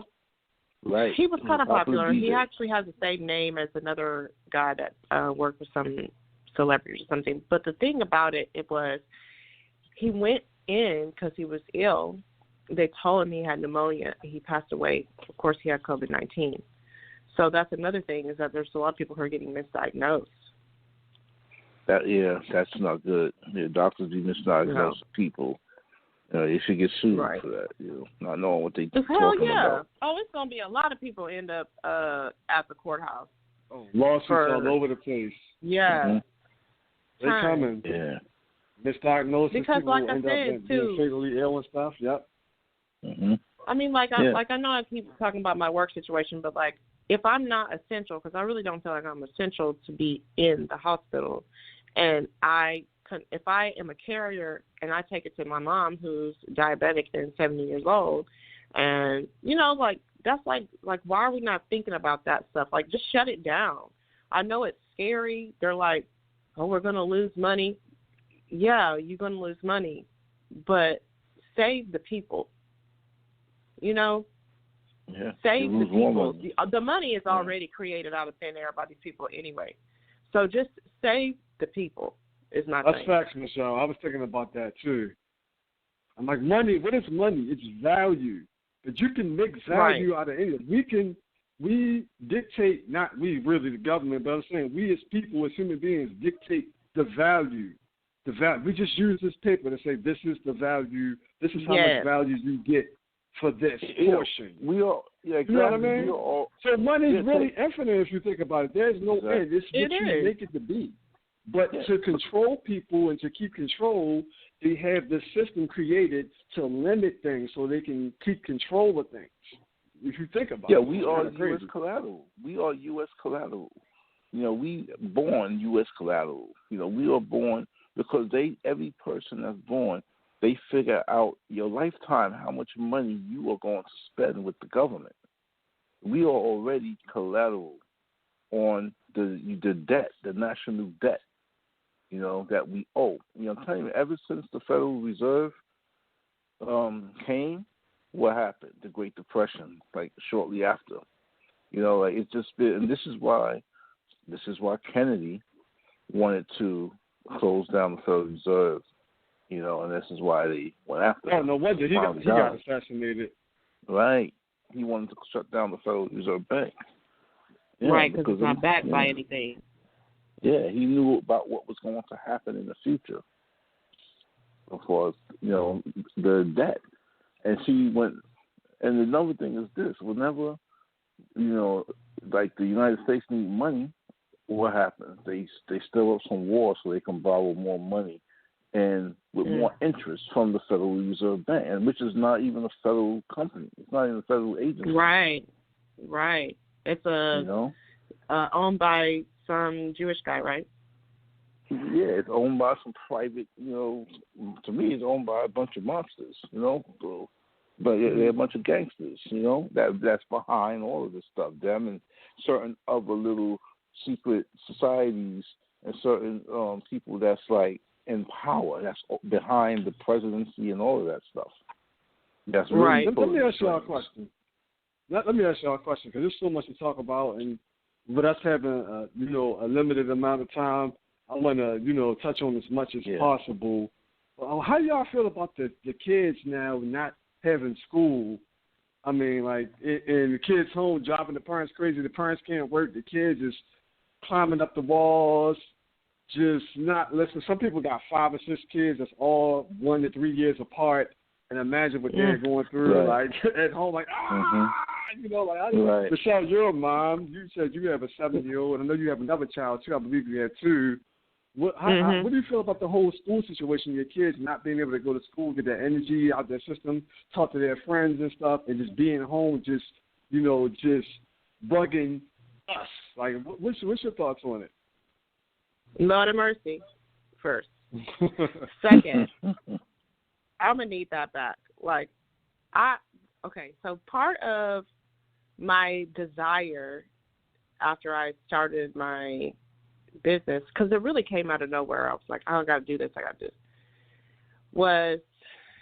and it's so interesting that you were just talking about Kennedy, but right before the weekend, I guess, that Nipsey Hussle was killed, I went to Dallas and I went to the museum, and then I got this major download where I was like, oh, I need a school and I need this and we got to have this for our businesses and all this other stuff. And then I got home and realized this man's been killed or whatever. And I wanted to teach my kids myself because I wanted to remove them from the school system, to be honest, because I want them to know what I think is more relevant, but not like this, no. Right, not like this in the middle of the school year, out of nowhere, boom, no more school. Well, the problem is that they didn't send their curriculum to me in the email, and they expect me to administer it, but I also have to do my job. Right. I'm not only the teacher, I am also working. I got to, and now I'm in the house. You're not just a stay-at-home mom, basically. Right. And now that I'm here, they're looking at me like, oh, yes, you finna do our bidding all day. No, I'm not. So it's like a lot of different aspects. Like I was just talking to a girlfriend right now about it, and she was like, everybody's looking at it like, oh, you're at home, so it's going to be easy. No, it's not, because that's my work I'm doing. I have my side work I have to do. I have homework that I have to do at work with my kids. I'm trying to cook, clean, also keep people protected from the coronavirus because I have to go to the store or whatever. It's too much. Like, they need to just shut the shit down. Like, just chill for a minute. You know, like, just relax. They're trying to hold on to that, what it is. Or we got to make sure that we keep some kind of irons in the fire. No. Like, let it fall. If it's falling, it needs to fall down. You don't need to be trying to hold on to it. It needed to be reworked anyway. It needed to. Sounds like your work is never done. No. A mother's work is never done. And this is coming from a guy. Yep. Yeah. A lot of women's work is never done. Yeah, and I'm a guy saying this, so yeah. There's always something they got to do. Tough, though. Yeah. I mean, because my son is 15, and he's like, I need you to tell me when to brush my teeth. Because he's off his schedule, you know? Yeah, so the schedule's totally, yeah. Yeah, he's like, and he's a good kid. Like, you know, he makes straight A's. He was trying to be on the honor roll. He was on the honor roll, but, like, that was his focus. He was like, I'm going to be valedictorian. Yeah, but he's feeling off because he's just kind of, like, here, you know? So I have to try to put this in place for him to, you know, do his work and whatever. But then again, like, I'm still trying to manage myself because I'm also human and experiencing this. Yeah. Oh, Bobby. Yes. How'd you feel when you first heard they shut they suspended the NBA season? I know you were a super sports fanatic. So how did that? What was that like for you? No basketball, like what? That was crazy. That was so frustrating. I couldn't come home, after a long day and turn on a game and probably get a beer or something and watch a game. It was frustrating. I was mad, and then I got even more upset when I heard that a couple of players from the NBA got the virus. Right, Rudy Gobert, however you say his name. He was the first one. Then Donovan Mitchell was the second, and it just started going from there. Yeah, then also, Kevin Durant from the Brooklyn Nets. Yeah, Kevin Durant. I did read a report where Donovan Mitchell and Rudy Gobert have made a full recovery. I didn't get a chance to really read it and get into it, but I saw an article, like a brief, little overview of an article that was like, they've made a full recovery. Did you hear anything about that? I didn't hear that, but that's good. They got a full recovery? The guys from Utah? That's what I'm hearing. I didn't get a chance. I need to look more to really into confirm it. Okay, I'm going to look into that. Right, look into that because that's something that's important for us to know and understand too. Because when you hear this stuff on the media and stuff, you mostly, like the media usually is, you mostly just hear about the negative, like the people dying and stuff. They don't shine enough light on people that make full recoveries, and they should have more people who have made full recoveries come on to these shows and stuff. Come on to these shows and share their stories. Come on, stand up there with Trump and them, with that mask on or whatever. Whatever, people take the precautions 6 feet away, whatever. But let them come up to the microphone and say, yes, I made a full recovery. This is what my symptoms was. This is how sick I was. This is what was going through my mind, but I'm here. I'm fully recovered. I got tested again 3 weeks later, and I'm negative or whatever. Like, we need to hear more stories like that because, us getting said all this negative stuff in our head is going to make people feel like, oh, man, if I get it, I'm a goner. I'm done, and you don't want people to start thinking like that. People start freaking out and panicking, and people start acting dumb, and next thing you know, crime rate goes up because people think it's the end of the damn world. You know what I mean? Right, I got you. That is the truth. Let people know what they did to recover. What they did, what did they take, what did they do there's nothing you can throughout take. the day. The only thing you can do is, their body, what they're doing, like for instance, if someone, I ain't going to use us as an example, forget that, but if let's say someone has the coronavirus, if they call their doctor and tell them they have the symptoms, they're going to ask them to not come into the hospital. Unless it's major, like they have like a bad respiratory, system or something like that, they're going to be asked to stay at home and quarantine for a minimum of 14 days. And then I guess they'll try to get them a test, but there's a shortage of tests. When they're trying, I don't know, there's a shortage of tests. But they're definitely going to be asked to stay home because they don't want people to go run into the hospital, sit in the emergency room, cough, sneeze, and other people breathe it in or somehow obtain their droplets from their fluids, and now they get it, and you and other people are infected, including your own doctor.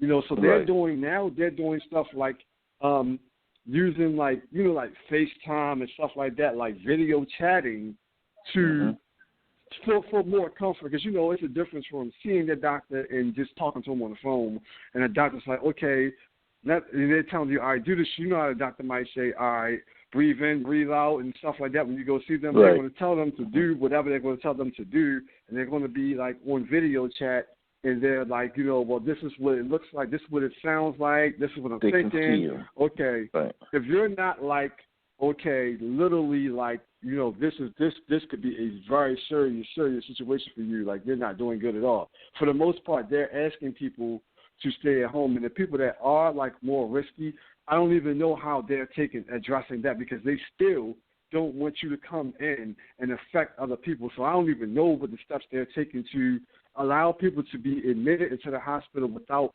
having them contaminate the hospital. It's crazy. And you see what you just said? Someone could not have it and go get tested and be around somebody that does have it, and now they got it. They went there clean, and then next, they went there and they got it because they went there to get tested, and someone there did have it. There's a lot of people in the hospital we all know that have it, and then now they got it. But just going to get tested, So I was talking to this lady today, this cashier in the supermarket. She was like, it seems like everybody that go get tested gets it, or they say they got it. Somebody, they look good, they look fine, no coughing, no fever. They go there and then they got it. Yeah, I mean, I know they say that it could sit in your system, your sinus, for days or over a week, 11 days, whatever. But it is kind of strange, that a lot of people.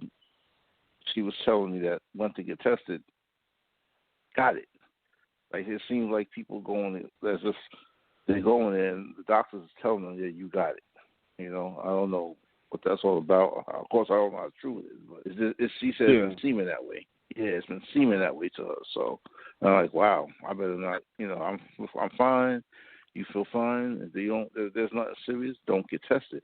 But the thing is, if they say that if you really feeling bad or have issues breathing, that could be not good either, because by the time you go to the doctor, your lungs can be already filled or almost, halfway full with that virus, from what they say. And so then that's not good. You want to catch it before it even gets there. So it's like, what are you going to do, man? Like catch-22, man, It's just crazy. We just got to, try to. This is why people should stay in the house, and just go out if you have to. You got to go to the supermarket. You got to go somewhere important. You got to do what you got to do, but just don't be out there too long. And make sure you clean yourself up, man. Wash your hands. Keep hand sanitizer. The wet wipes is a good idea. I like that. You can touch stuff with it. Your gloves. You can touch stuff. Grab stuff, and you don't got to worry about your hands getting infected. But just also be careful with the gloves when you're finished with it. So. Bobby, let me just say that here in Houston, I had trouble finding baby wipes also. Wow. Yeah, I heard about that. I heard people were like, the Pampers, the Pampers people was like, the Pampers price was skyrocketing. Like, Pampers was way more expensive. It was hard to find wipes. This I call price gouging or something like that, when people are charging extra more money than they're supposed to, more than market value. That's another thing. Potato chips $9. Wow. Yeah, for they the got variety me for bag, $8 it's usually like $7. It's like $9. Yeah. Jeez, man. They charge me $8. That's just horrible. That's messed up, man. Yeah. Like, how could you charge more? And that's just really wrong. At a time like now. We need it. Right. especially wrong. something like baby wipes or Pampers or something like that. Even these masks, like how important are these masks to have? And there's such a shortage of them. You can't find like the N95. They're saying the regular hospital mask ain't good enough. You need like the N95s. Yeah. I actually have one, and I just feel fortunate because I had it for a long time, brand new, never used it, and I have one. And when I go to the store right now, I proudly wear it. And there are such a shortage of masks and stuff. You can even go on the Walmart app, Walmart website, or whatever your favorite store website, and try to order like stuff like masks. Not in stock. I tried to order some dishwashing liquids, not in stock. I'm like, what? Wow. Toilet paper, not in stock. Like, you know what I mean? The list goes on and on. It's like, man. Mm-hmm. That's so. Yeah, it's just crazy. It's pretty crazy to see what doesn't come back. You know, like, that's what I'm looking at. I'm looking at where the forever shortage is going to be. Because, like Bob said, those are the places where you need to be moving your industry to. Right. And, you know, some of these businesses, some of these little mom-and-pop businesses, to be honest, I don't see them coming back. Like, some of them, it's going to be a struggle to get back if they even come back. Some people may be done financially, you know. So, coming back, it's going to be tough for them. That's the sad part. Because it's Did going y'all to hear be the small businesses. businesses. Go ahead, Michelle. No, I was just going to say it was going to be small businesses that will suffer the most, you know? All the time. Yep. Yeah. Did y'all hear what Trump said, like, when they was talking at one of the press conferences, and he was saying that, like, they're gonna like help businesses, and he was saying that the government might own a portion, the federal government or whatever, you know, might, you know, obtain a portion of their company. I'm like, what? Wow. I can't believe my ears when I heard that. Like, yeah, like they're going to help. They're going to make sure certain companies don't go out of business. Like they might own some stake in their company. That's crazy, ain't it? Yeah. They're trying to turn it into your business for more you, but like, they're going to own a portion of your company. Small business. If they bring you back and put you back in business, now they want to, like Shark Tank. It's like a loan. Well, that's worse than a loan. A loan, you just pay it back. No, I'm going to obtain a portion of your business because you'll never be able to pay me back this money that I'm about to give you. So in return, student loan you know. And this is what the government is saying with the small businesses. They bring them back. They're gonna want a portion of their business. Wow. He said a lot of businesses aren't going to. He said you might see a business come back with a different owner, and I don't know. So I was like, man, he was saying all this is what Trump said. Man. Wow. Trump, I was like, man, they need to get slavery. somebody to speak for him. They should probably get somebody to speak for him. Yeah, and I wanted to ask you about that. This is an important question I'm about to ask both of you. I need both of your insights. You know, Michelle, you're from Houston. From my research, it's roughly over 2 million people, close to 3 million people. Bobby, you're at New York, 8 million, but close to about 9 million people in just the New York, I guess, the boroughs, the tri-state area, whatever you want to call it. How do you guys feel? I guess, you know, Bobby, we'll start with you this time. How do you feel that the Trump administration, how do you feel they've handled, you know, election year is coming, November is going to be election time. How do you feel as though the Trump administration has handled this whole COVID-19 situation? Do you see any, like, positive things that the Trump administration has done, or you just feel like they just totally screwed up? Trump is, people in New York don't support Trump. People don't vote for Trump here. So he got a lot of his votes from somewhere else. So he feels like he doesn't owe us anything, even though he's from, he was living in New York and everything and moved. Look, right, the other day, Governor Cuomo, had a conference about what we need, what New Yorkers need for these hospitals, the beds, and the machines that they need for these patients. And Trump shot him down, trying to say that's too much, trying to say he's asking for too much and he's grandstanding and all types of stuff. So it's already an issue between the governor and Trump. So that right there is telling you that he doesn't want to, the money that the governor wants, us to have New Yorkers for the coronavirus victims and everything, and what we need to, to help them. Trump doesn't think we need all of that. He thinks we don't need all of that, so he already downplaying it.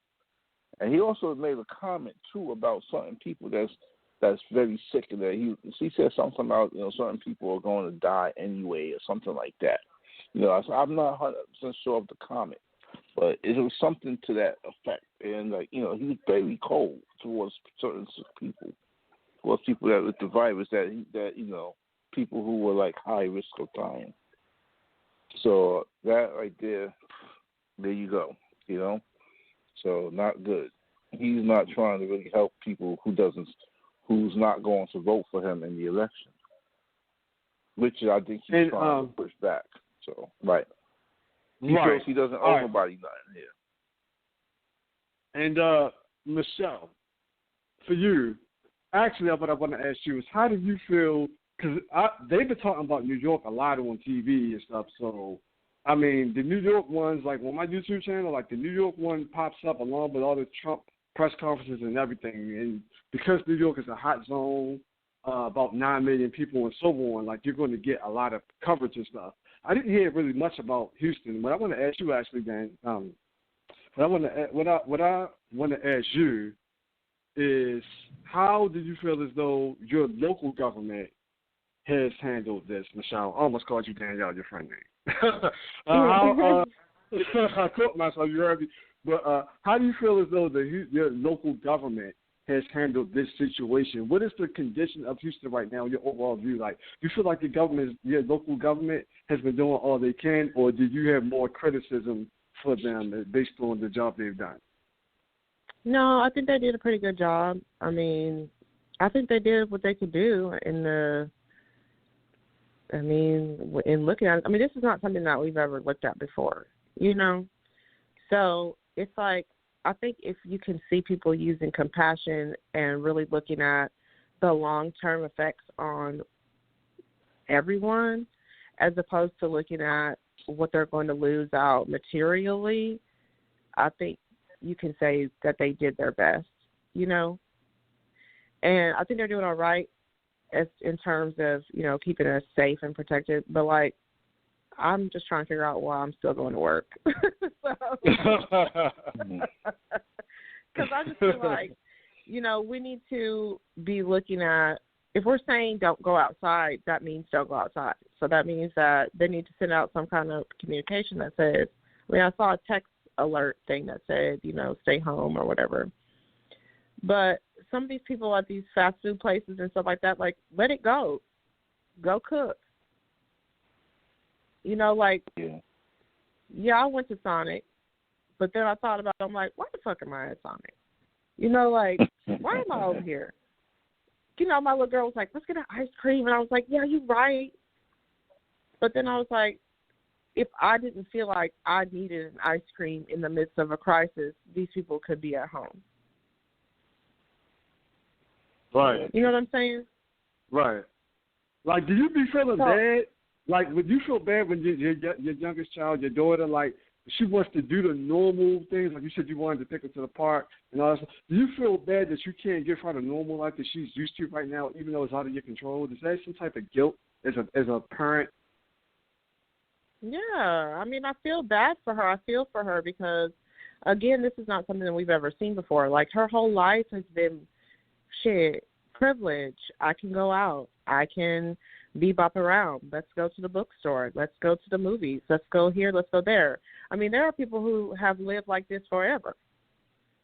So I kind of see it as, like I said, a time of evolution. So maybe my babies get to be a little bit less spoiled. They have to stay at home with mom and read books or whatever we got to do. Like, I feel bad because I want to go to the movies with them and I want to go to the bookstore and wherever we usually be going. But also, like, we have healing to do too. Like, we could be talking to each other. You know? Yep. There's nothing wrong with that. I'm not trying to go too far off, but, like, yeah, I mean, I be feeling mom guilt. Really, most of my guilt comes from just seeing her frustrated and not being able to, like, make her feel better because I know she's anxious just like everybody. because she just wants to live her life, you know. I mean, like I'm talking 7, about, right? Everybody needs to like, huh? She's 7, she's right? 7, yeah. Mhm. She's 7, so she's like, I miss the recess at school, and you know, the little stuff that is part of her world. But it's the same for everybody, you know. Like, I just miss being able to go anywhere. So, right. You know, I mean, it's a complete and total change. And like, I had a whole show I was trying to do. Say again? Oh, go ahead. I was working on this in-person show, and like, I had to postpone that, and I'm like, I don't know when I'm going to be able to do it, because I'm trying to stop creating content that's not going to be sustainable. So now I'm having to look at, okay, well, what can sustain in this type of environment? Because this is where I'm at, you know? Right.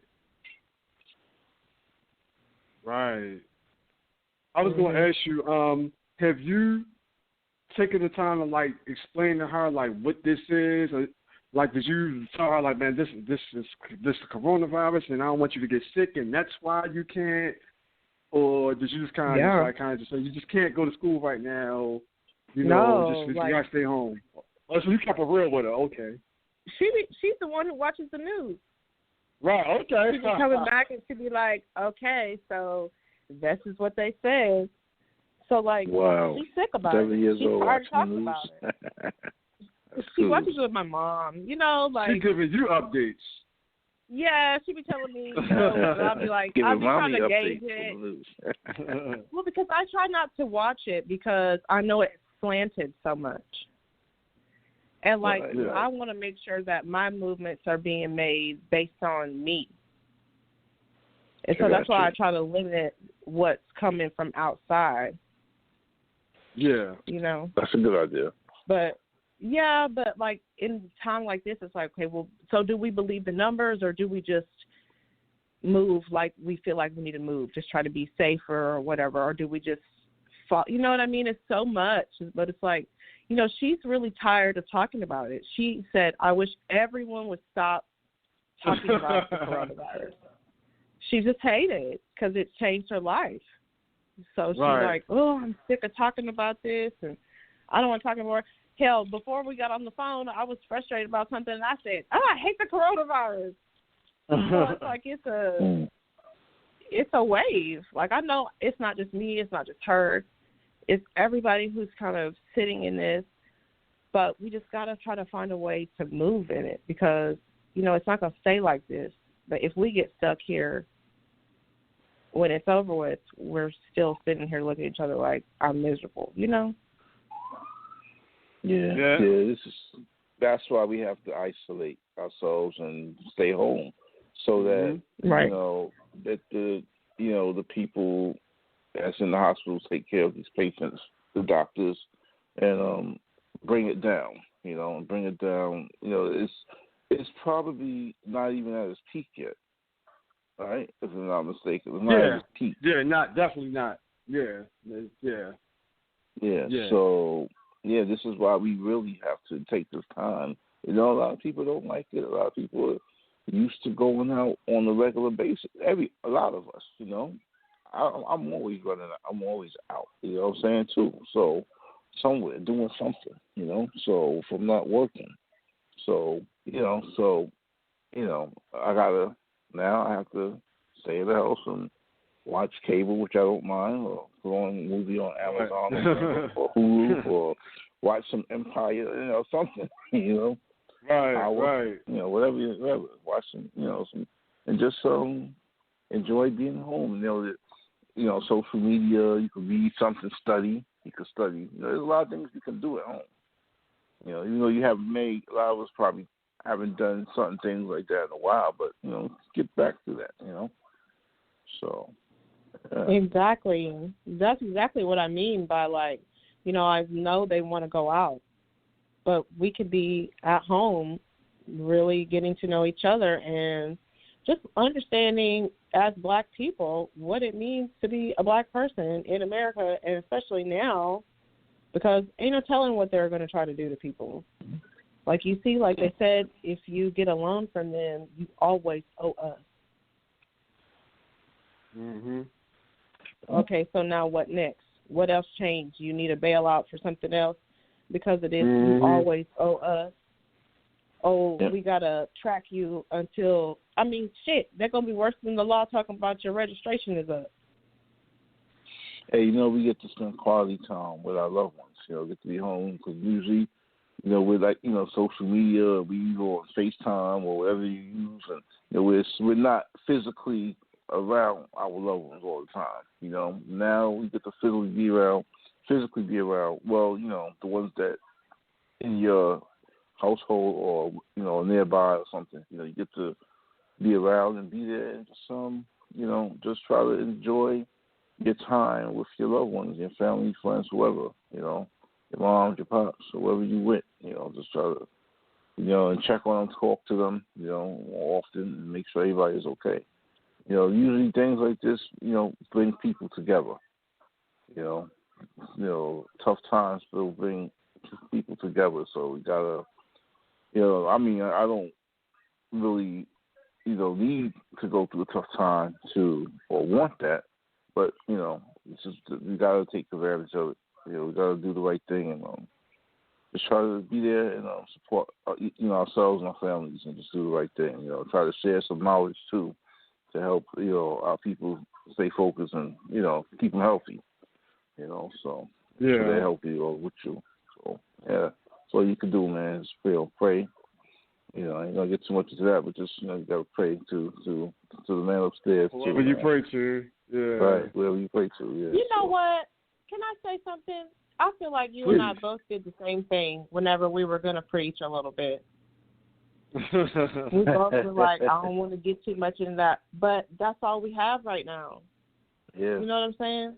Mm-hmm. It is a scary time. We don't know what's coming. Yeah. Yes, and it's crazy. It's crazy. Like the Bible kind of speaks on some of these plagues. You know how the Bible speaks on that? It sure do.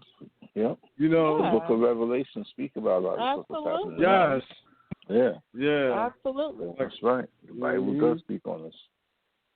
Yeah, it talks about a plague or what they call it's something else. It's another word, but it talks about it. But it's basically what's going on now. This pandemic. Did you see the locust? Oh yeah. I heard about that. Mm-hmm. That was some type of pandemic. That reminds you of oh man, what book in the Bible was that? When because that's crazy. That's crazy if you think about it. Like if you look at a lot of stuff that's mentioned in the Bible, it's happening right now. Like that is crazy. That's crazy. And actually, I had heard a lot of people mention it. And they were like, "Oh, I feel like Jesus is coming back. I feel like Jesus is coming back," and that might very well be true, but I don't think it would be just like they wrote it. So be open to possibility. That shoot, it might be you. You know what I'm saying? Like, it's about waking up the collective. Exactly. Amen. Yeah. One positive thing I want to add, well, two things, right? I guess one negative, one positive. Like, about the whole ventilator thing, the ventilator thing is serious. Like, they need ventilators. It is like people don't even understand. And if you don't have a loved one that's in a situation where they need one or something, like, you don't really get it. Now, the spike, it's still going to go up. And the big fear is that when it hits its high point, there's not enough ventilators. So they're trying to prepare. That's why they're asking Trump for these things, masks for all the physicians and stuff, and ventilators for the patients and soon to be patients. But they're saying was that with the ventilators, the longer you're on there, the less likely the chance that you're going to bounce back. If you're on the ventilator, for let's say 3 weeks, a month, or something like that, there's a good chance that you're probably not going to make it. The quicker you get off that ventilator, the better the chance of you making a full recovery. And they said the people that have, statistically speaking, the people that have been on the ventilators for a long period of time tend to not make it. You know what I mean? Which is unfortunate. But as far as obtaining the virus, the people who obtain the virus and make a full recovery, it's believed, not 100% proven, but believed that if you make a full recovery from the virus, that you will develop some immunity to it where you likely won't get infected by it again. Good. You know what I mean? And you Right. had the coronavirus once, but you're unlikely to get it again. I guess your body will adjust to it and become immune to it, which, if that is supposed to be true, that is something positive because young people and stuff aren't so much young people, usually healthy immune systems and stuff, they'll typically might not even feel no symptoms at all. And even if they did, they probably more than likely make a full recovery. And if they do, it's good to know that, okay, we don't know for sure, but it's nice to assume that, okay, you probably won't have to worry about it again. And hopefully that's true. It isn't, this stuff is new, y'all. This whole outbreak thing is new to us. So it's a lot of testing and laboratory experiments. All that stuff has to happen. It's not going to happen overnight, and that's the frustrating part. But new information is going to come out every day. Every day we're going to, gain new knowledge, and be better prepared for this. And I think, for the future too, because who's to say something like this won't happen again? It's another virus. At least now we're prepared. We know social distancing now. We know that. This is now going to be programmed in our minds moving forward. If something else happens, the first thing we take is social distancing. Here we go again. And we had no idea what social distancing was. A month ago? Nobody even, that wasn't even a popular term. You know what I mean? And now our minds are being rewired. You know what I mean? Yeah. Well, the kids are going to be ready for anything. I mean, and that's good because they're the ones who are going to be here. Could be another 15 years or something like that. Because I know somebody had said, this lady who predicted it, she said that it was going to come, do the fool, then it was going to go away, and then 10 years later it will come back and it would try to rage again. So they definitely would need to be prepared for that. We all would. So you're right. And you're right. You're right, Michelle. And they also said that when it comes back, what I heard was a lot sooner than 10 years, but whatever the time frame is, if and when it comes back, it'll be stronger. It'll be like a mutated version. So it'll be I also heard that too. It'll be like a stronger, or it could be, not necessarily guaranteed, but at least could be I think a stronger version. Could be. And that'd be kind of crazy. I think we need to be prepared for anything. I mean, we never saw anything like this before. Yeah. Yeah, definitely. So It's just be ready for whatever could, look at where we are right now. What could evolve from this? Because, we can look at history and see how they change after, a pandemic. Yeah. And just really, try to prepare ourselves. Yeah. Right. I bet you we all know what a pandemic is now. We all know what social distancing is now. We all know what a pandemic. We didn't know what it was a month ago. We didn't care. It affect our lives. Now, these terms and stuff, we're understanding them. And in understanding them, when we hear them, our antennas go up. It's all right, boom, this is what we got to do. You know what I mean? What mistakes did we make this time around? So the next time around, we're all right, we're going to do this different. We're going to do that different. Right. And hopefully the next administration that's in office, if and when something like this happens again, is okay, we don't learn from Trump did. A lot of people feel like Trump should have acted more quickly. If you ask Trump, he's saying America is lucky that he did it when he did it, because people were saying that he's racist when he said not to let people from China in. But if he would have let those more people come in, there would be thousands more of people infected and a lot more deaths. So he was kind of bigging himself up, he deserves the credit because people wanted him to let people in China in and stop being racist. If he was a decent person ever, it might be believable that he has some, predilection to understanding that there might be some foreign flu, but he's evil, so no. You know what I mean? Yeah. Yeah, some things that he do, I agree with. Keeping some people, right now, Canada, they're not allowing anybody into their country. Even people from America, no one can go into Canada right now. A lot of people are just locking it up now. They're not letting the old people come and visit their place now, including the United States. People from here. You have to. You have to do that right now. It's not to be, it's no disrespect. It's just like this is something that needs to be done right now. I don't. If anybody take that personal, I don't. That's to me. That's not cool. You know what I'm saying? Just people gotta do what they gotta do to protect the people. So I do with Trump not wanting to let some people win, so forth. That didn't. As it is understandable. Now, I mean, there's some things that people also need to know, like so far as you checking some things I found out, that little things you can do to see if there's a chance you may have it. Because that it's usually it's a dry cough and no runny nose. That coronavirus pneumonia. Right, and then there's ways let's say if you take a deep breath and if you can hold your breath for 10 seconds, they say that's a good sign that you don't have it either. If you can hold your breath for 10 seconds, also it can be killed in 26, 27 degrees temperature. The virus will it will be killed by a temperature of 26, 27 degrees or freezing. But it also can be killed at 133 degrees. That heat will kill it too.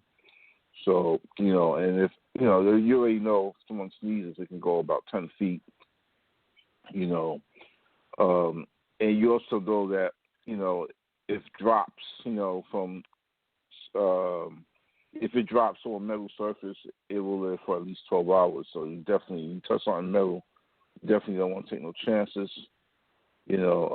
Also. As soon as you can, you should be washing with bacterial soap, antibacterial soap. It's good to get those in the house too. So and if on say fabric, if it gets on the fabric, clothes or something, it can survive there for 6 to 12 hours. But a normal laundry detergent will kill it if you just wash your clothes or laundry and wash it. And also, if you wash your hands, frequently, the virus can only live on your hands for 5 to 10 minutes. If you continue to wash your hands, wash your hands frequently. So that's something you need to know. You can also gargle as a prevention, like warm salt water. Also, if to say that if the virus somehow it gets in your mouth, drink plenty of water every few minutes, because once the water, they say, it washes it down into your stomach, the lining of your stomach, the acid will kill it instantly. So it'll prevent it from getting in your lungs and anywhere else, your trachea. If you just drink water a lot throughout the day now, and just let it wash whatever down to your stomach. So that's another thing you should know. So basically, it will first infect the throat. So you'll have a sore throat lasting for 3 to 4 days. That's one of the symptoms. So then enters your trachea and then the lungs, that's when you get the pneumonia. That's when it gets serious. So you gotta be careful with that. Yeah. So. And that's when you got pneumonia. Now that's when you get the high fever and the difficulty in breathing. So that's when you got the pneumonia, and the coronavirus may not show signs of infection for many days. So that's why I say, if you do the deep breath test and hold your breath for more than 10 seconds, there's something you can do on your own. Every morning, just to make sure you can hold your breath for that long, you should be fine. So, and there's no tightness or nothing. There should be no fibrosis, in your lungs, which indicates no infection. So, but yeah, so that's pretty much, please, of course, check yourself every morning in an environment with clean air, and also, you should make sure your mouth and throat are moist and never dry. Drink water. Don't have a dry. And make sure you're not dehydrated. Because if the virus gets into your mouth already, so drink water. some drinking water and the washing down. So those are things that I wanted to share with the people know that they can do, so for themselves every day, things they need to know. That's some real gems right there, Bobby. Some real gems. Some real gems, man. I want to ask y'all one more thing. Oh, go ahead, Bobby. Yeah, that's just want to make sure people know, man. You need to know. I'm going to continue to let people know. Yeah. We're getting ready to close out. I wanted to get y'all opinion on one thing real quick, and it don't even have to be. It could be a short response or whatever, but I just had to get y'all opinion on this. There's a discrepancy going on right now because Trump is saying he could he's planning to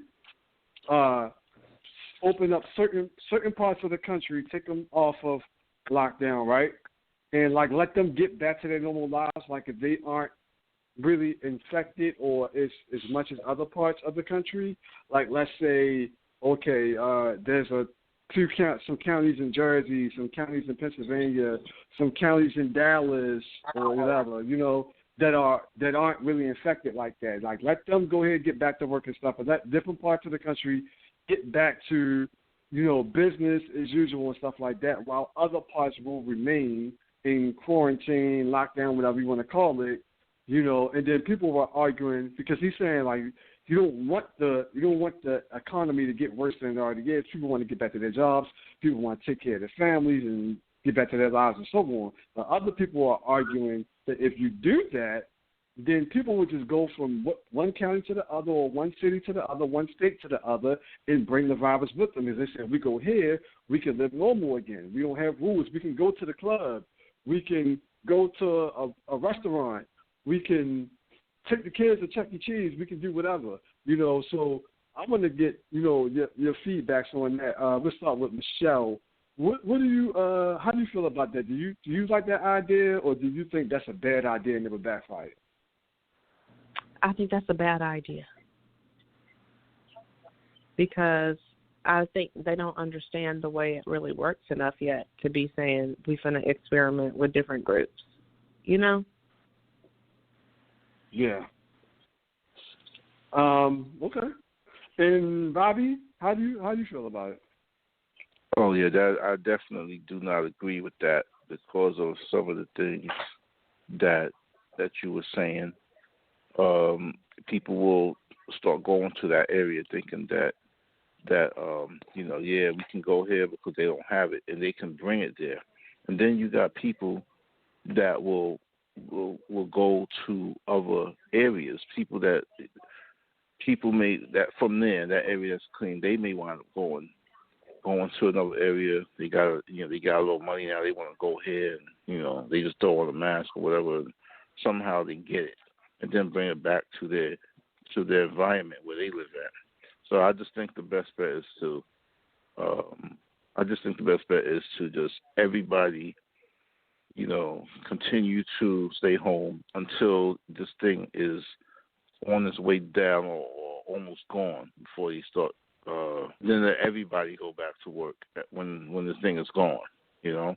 They need to just really just eliminate it altogether and just let everybody go back. Even though the economy is bad, I look at it like this. The Federal Reserve Bank, all they got to do is print out some more money. Machines print money. You know what I'm saying? So just print out some more cash. That's all. Yeah.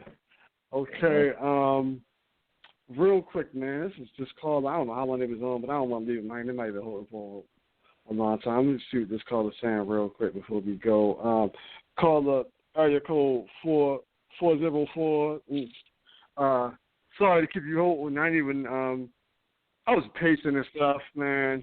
I didn't even know that you was on here asking to speak. What's going on, caller? Do you have some insights you want to share, perspective you want to share on this coronavirus thing real quick before we go? Yeah, I'm cool. Can you hear me?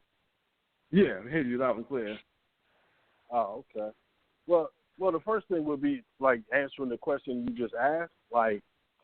never go to 45 for answers on stuff like this. Like 45 at this point is kind of just drowning in the moment. Like the moment is too big for him. So he's like making commentary for his supporters, but he's not really addressing the issue in a realistic way. So I wouldn't even look at anything he says as something that's going to come out of policy or they're going to really push. That's just him at a presser trying to win the day at the press conference. But it's not real, there's no real meat and bones on that. So I would disregard anything he says, man. This is a dude who doesn't read his briefings or listen to people who are trying to advise him on things. So him off the cuff just saying stuff, I wouldn't take that seriously. But as far as the rest of us, no matter what, man, this is not. I think the biggest problem right now is people think this is like some kind of short-term thing. It's like, no. Even if this is resolved, getting everything back in order, we're still talking about at least 6 to 9 months. So we're talking about a long time before everything goes back to normalcy that you're used to. So prepare for that and take all the precautions you guys have been talking about tonight. I mean, that's the reality. Wash your hands, avoid big crowds, try to keep your airways clean, like my man was just talking about, with liquids, and especially drink hot drinks. Those are beneficial. But, do whatever you can to protect yourself, but also realize that this is not some passing event and then we go back to normal. Like, no, our lives are going to be fundamentally changed after this. And I don't mean just in the sense of, there could be something coming behind this, because pandemics are something that we didn't prepare for, and in the future we're actually going to have budgetary concerns about. Like, we're going to think about this in a different way. But also industries are going to change. So, like real estate, when it comes to office space, there's going to be some companies who decide that they save so much money from having people work from home that they feel no need to rent out an office and pay for internet and pay for everything else that comes with having office space. So those people are going to work from home from here on out. There are going to be certain industries that don't appear anymore, just because when you grind people down to the meat and bones of their wages, this is going to be certain frivolous things that we used to spend on that people just aren't going to do for a while. And there's no way as a business that you can just wait on people to get, supplementary income in order to keep your business viable. So some of those things are going to go away. So, yeah, we're looking at a huge change right now. And I don't think most people see it. We're at a point to where the government is actually supporting 60% of GDP. They're taking on the debt of most corporations in order to keep them solvent. So we're essentially acting like a socialist country when you look at our budget. Like, that'll make a lot of right-wingers mad, but that's reality. The government has to save these companies in order for these companies to even have a comeback later on. So we're looking at a whole new world when all this is done. So prepare yourself, be careful, and save your money, spend thriftily. And this is not a scary thing either, because there's also going to be a lot of chances for advancement for a lot of people. Some of your ideas that weren't viable before are going to go to the forefront. There are going to be some areas where we looked at monopolies as the answer, where those monopolies won't exist anymore. And there's going to be some domestic issues to where it's like, okay, the global supply chain is not a good idea if you don't have enough to really hold your own. You know what I'm saying? Each one of us on this phone, you got 2 eyes and 2 lungs for a reason. You know what I'm saying? It's a redundancy, but that redundancy keeps you what? Keeps you in a good shape if there's an emergency. In America, because we bought into the idea of globalization, we shipped out so much industry that it became a point to where we were what? Vulnerable if something bad happened. So I think you'll see a lot of government spending and the idea of keeping certain institutions and things in place here. And, of course, Medicare for all, single payer, whatever you want to call it, universal health care is now going to be on the forefront when people start talking about things like this. A lot of people dismissed that last year, and I think now they're starting to understand. And I don't know how many people are on this call But most of us, we go to the hospital, or if we have something catastrophic happen, we don't actually know what our policy covers. And what you find out is when you get in real trouble, you run through that money real quick.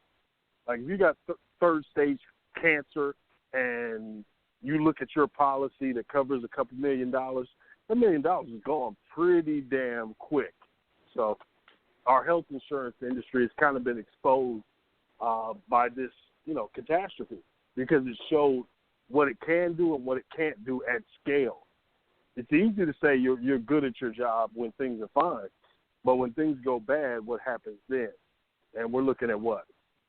25% of Americans don't have insurance at all.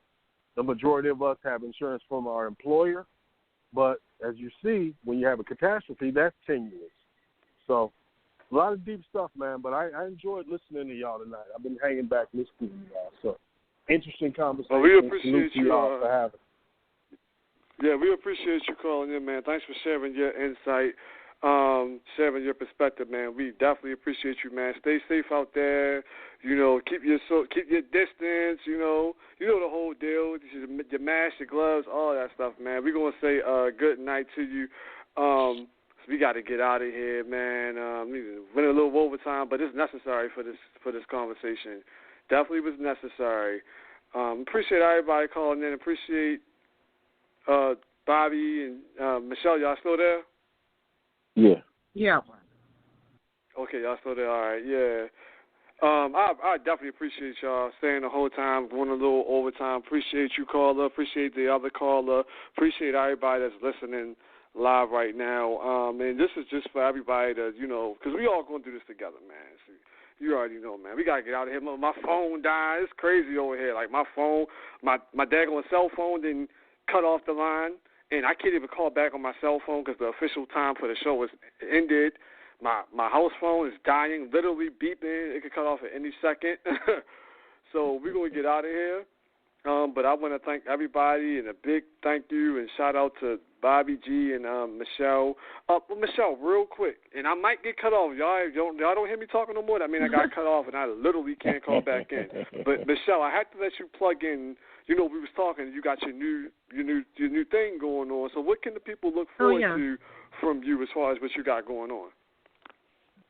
Okay, well, so I am dropping a new show and a new program, actually, with my consulting firm. I am dropping the Smart Love program, which is just going to help people kind of get out of their own way and really become the person that they're supposed to be so that they can, tackle things like the coronavirus. So, of course, me being me, I'm putting a show with it. So I'm just excited about it, and now we're in this virtual space, so I guess you can expect, like, the virtual view, but with, like, a bunch of really cool healers and just people who are going to be helping people in this space. And you can find me at MSCreativeAF on Instagram. And you can always go to www.betweenusgirlspodcast.com to listen to all of our past episodes and anything that's dropping in the future. All right, Michelle, appreciate you, Bobby. We're gonna say good night. Both of y'all make sure y'all keep in touch with me, man. Appreciate y'all. Y'all both like great hosts. Looking forward to the new stuff you got going, Michelle and Bobby. Looking forward to politicking with you, talking sports, and doing what we do. Yes, sir. Same here, bro. Yes, sir. We're gonna say good night. Appreciate both of y'all. Good night, y'all. It's Real Talk Radio from Tay Real, Bobby G, and Michelle. We out of here. All right, later.